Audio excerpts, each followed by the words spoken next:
Mamiya kahit sa brown ko muna ito sa kakatong garlic. At yan, ito brown na siya, ilagay mo yung blender na tomato. Fresh tomato blender. Tapos tomato paste na mga itong para lang. Tapos itong masala.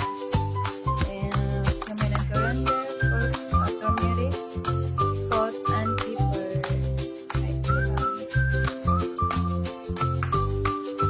Tapos,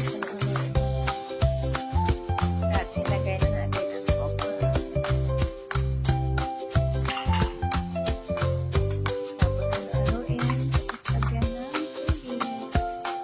Ayan, isang tasa lang ng tubig lang ilagay.